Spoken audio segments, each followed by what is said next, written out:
Friends, मेरा नाम पर्वा मेहता है। मैंने बीएसटीसी और पीटीटी में बीएसटीसी में मैंने पाए थे नंबर 434। मेरा डाइट में सिलेक्शन हो चुका था और पीटीटी में मेरे आए थे 600 में से 455 मार्क्स आए थे। मैं आपको कहना चाहता हूँ कि मैंने बहुत ही कम तैयारी में ये नंबर लाए हैं। अब मैं आपको बताऊँगा कि किस तरह से तैयारी करें कि अपने नंबर इतने आ जाए कि हम आराम से गवर्नमेंट सिलेक्शन ले लें। अब इतने नंबर आने के लिए आपको क्या करना पड़ेगा, आपको बीएसटीसी और पीटीटी के सिलेबस को एक बार देखना पड़ेगा। तो आप पाएंगे कि बीएसटीसी और पीटीटी का अधिकतर सिलेबस सेम है। जीके आती है, राजस्थान जीके आती है, मेंटल एबिलिटी यानी आपकी मानसिक योग्यता, आपकी इंग्लिश आती है, टीचिंग एप्टीट्यूड आता है और हिंदी आता है। अब अपन देखेंगे कि जो अपन किस तरह से तैयारी करें कि अपने दोनों में कम तैयारी के अंदर आराम से अपनी इतने नंबर ले आए। अब देखो, इसके लिए क्या करना पड़ेगा, अपन को सबसे पहले अपन को समझना पड़ेगा कि जीके बहुत बड़ा सब्जेक्ट होता है।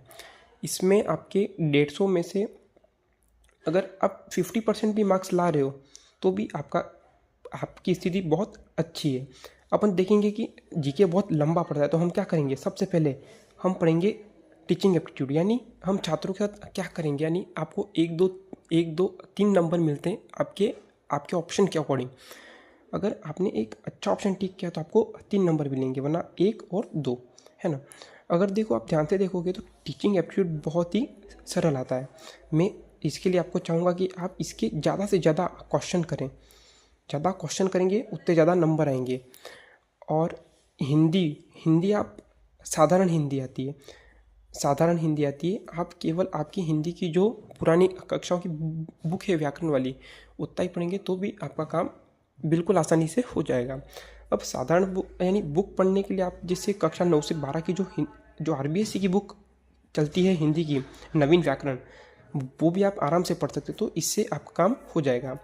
अब इंग्लिश की बात करें तो देखिए, इंग्लिश बहुत हमको टफ पड़ती है, पर क्या होता है, इंग्लिश बहुत ही आसान मानिएगा इसको कि आपको बस उसमें जमाना है। आप ज़्यादा से ज़्यादा इसको जमा सकते हैं। इसको बहुत ज़्यादा लोड लेने की बात नहीं है। आप जब mental ability, teaching aptitude, Hindi अच्छे से कर लेंगे, फिर आपको इंग्लिश बहुत ज़्यादा दिक्कत नहीं देगी, क्योंकि नेगेटिव मार्किंग तो है नहीं, तो आप आराम से जमा सकते हैं। आपने जो पढ़ा है उतना ही केवल आप जमाएंगे तो भी आपके नंबर बहुत अच्छे आ जाएंगे।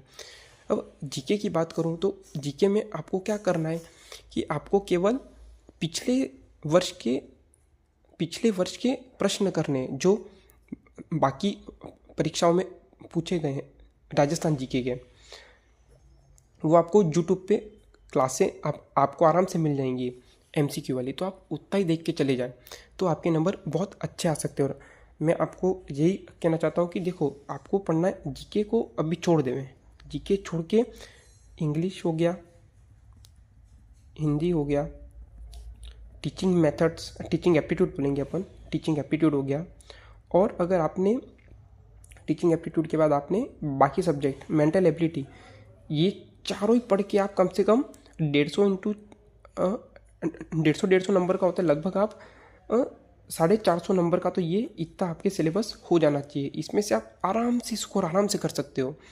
मेरा यही कहना है कि जीके आप बाद में चाहिए, क्योंकि जीके अथाह सागर है। अगर इसको आप पढ़ना स्टार्ट कर दिया तो आप कभी ख़त्म ही नहीं कर पाओगे, और आपको हमेशा ऐसा लगेगा कि कुछ ना कुछ पढ़ना मेरे बाकी है।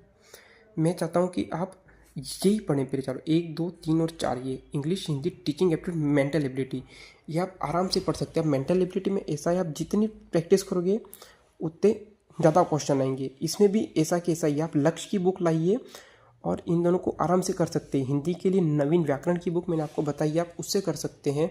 और आपकी जो भी डाउट हो वो आप इसमें मेरे को कमेंट में लिख के बता सकते हैं। और मैं आपको अंत में यही कहना चाहता हूँ कि मैंने बीएसटीसी में 2 महीने की मेहनत में 434 और पीटीटी में 455 नंबर ला सकता हूँ मैं, तो आप भी ला सकते हैं।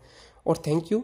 और मैं आपको कहना चाहता हूँ कि आपके जो भी डाउट हो आप कमेंट सेक्शन में ज़रूर लिख के बताएं, और आप बताइए कि आप किसकी स्ट्रेटेजी चाहते हैं।